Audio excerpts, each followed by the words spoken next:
दादी, आप तो नहार जी से इतना प्यार करती हैं, तो फिर जब पुलिस नहार जी को हथकड़ी पहना रहे थे तो आप सामने क्यों नहीं आए? आपने पुलिस को क्यों नहीं बताया कि वो गोली गलती से आपसे चली थी? बोलिए। रूही, अगर तुम सब सच जानती थी तो तुमने आकर सीधे मुझसे बात क्यों नहीं की? मुझसे क्यों नहीं पूछा? ये सब नाटक करने की क्या जरूरत थी? हाँ, क्या चाहती थी कि मैं पागल हो जाऊं, मैं हार्ट अटैक से मर जाऊं? हाँ, यही चाहती थी ना तुम? जी तो करता है कि मैं तुम्हें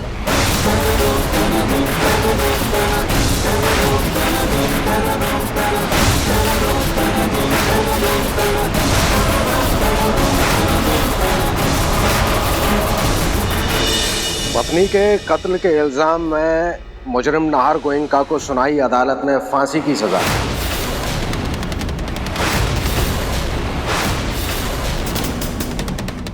एक नामी ग्रामी बिजनेसमैन नाहर गोयनका को हुई सजाए उम्र कैद।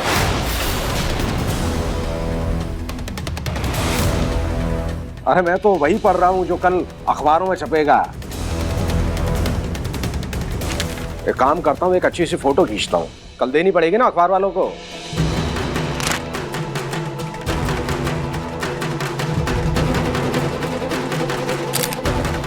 मजा नहीं आ रहा, पास से खींचनी पड़ेगी। क्या बात है, आ रहा मजा, क्या बात है, ये है बढ़िया फोटो।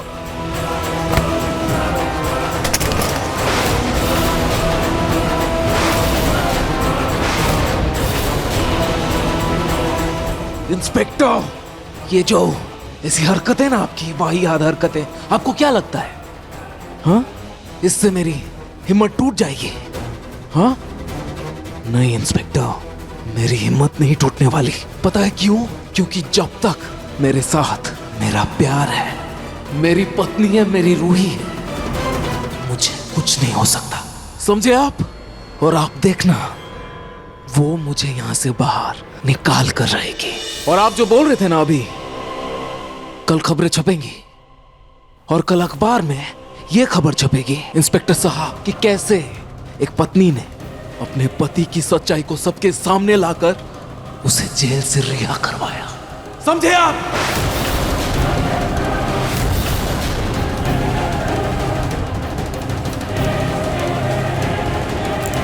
तेरी किस्मत का फैसला तो कल कोर्ट में होगा। जैसे फोन तोड़ा है ना तूने एक झटके में, ऐसे तेरी हिम्मत भी टूटेगी एक झटके में।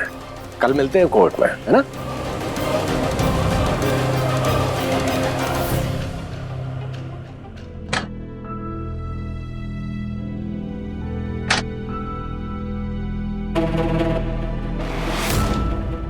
ये खाटू जी के मंदिर का धागा है, ये आपकी रक्षा भी करेगा और आपकी हिम्मत भी बढ़ाएगा।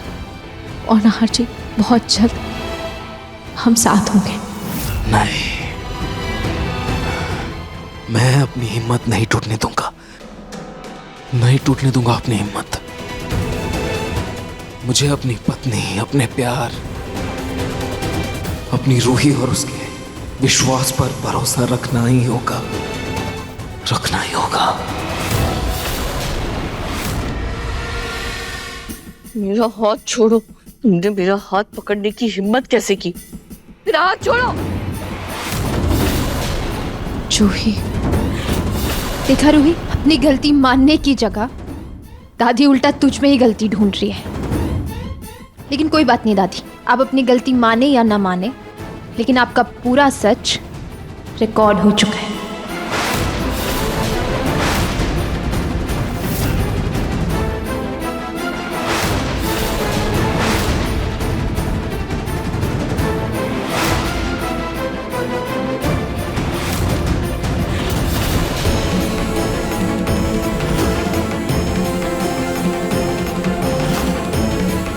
ये पूरी रिकॉर्डिंग जाके हम पुलिस को देंगे और नाहर जीजू को रिहा करवाएंगे।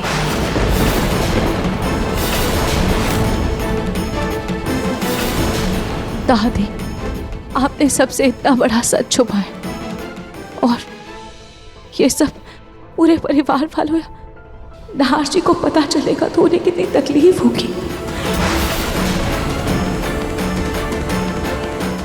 कहीं रूही को ये सच पता तो नहीं चल गया ना कि मैंने ही इसका किडनैप करवाया और प्लास्टिक सर्जरी का बहाना करके मैं ही इस नकली रूही को ले आई थी।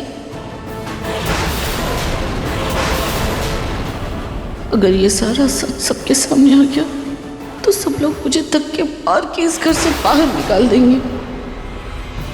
दादी, ये तो खाटू जी की कृपा थी कि मुझे सब पता चल गया, वरना आप तो कभी अपनी चुप्पी तोड़ती ही नहीं। खाटू जी की कृपा से? हाँ दादी जी।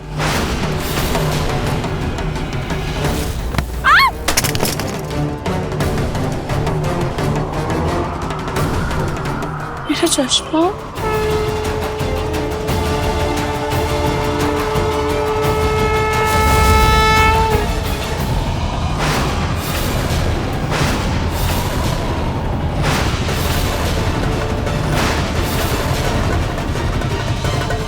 नकली रूही।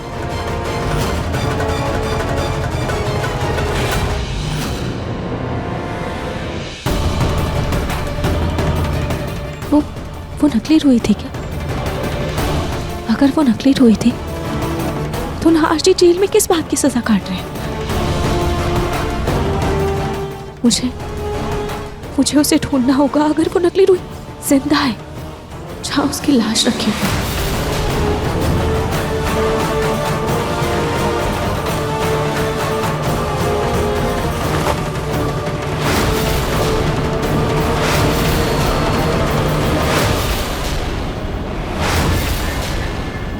इसका मतलब मेरा शक सही था, नकली रूही जिंदा है।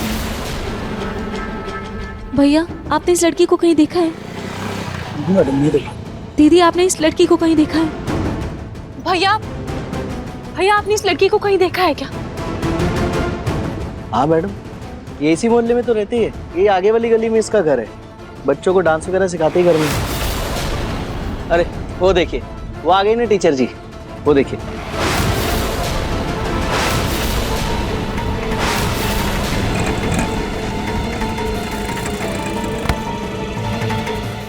तुम जिंदा हो और तुम्हारी वजह से मेरे राशि वहां जेल में। मैं तुम्हें छोड़ूंगी नहीं। चलो, तुम अभी मेरे साथ जेल में चलो और पुलिस को सब सच बताओ कि तुम जिंदा हो। सॉरी रूही, मुझे माफ कर दो। मैं नाहर जी को नहीं, बल्कि उस बुढ़िया को जेल पहुंचाना चाहती थी जिसने मुझे मारने की कोशिश की है। बुढ़िया? कौन बुढ़िया? वही, तुम्हारी दादी सास। तुम झूठ बोल रही हो ना? भला दादी जी तुम्हें क्यों मारना चाहेंगी? क्योंकि उन्हें पता चल गया था कि मैं नकली रूही हूँ।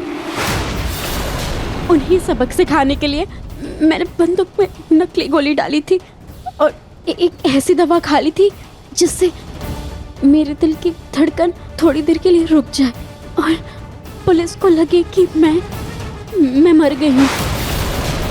पर इतना कुछ होने के बाद भी दादी जेल ले गई और नाहर जी फंस गए। नहीं, अगर दादी ने ऐसा कुछ किया होता, दादी जी नाहर जी को बचाने के लिए खुद पुलिस के सामने आ जाती। वो ऐसा क्यों करेंगी? वो चंट बुढ़िया अपने आप को बचाने के लिए किसी की भी बलि चढ़ा सकती है। उसका बस चले तो वो अपने घर वाले तक को भी ना छोड़े। अगर तुम्हें मेरी बातों पर यकीन नहीं हो रहा है ना, तो मैं उनका सच साबित कर दूंगी।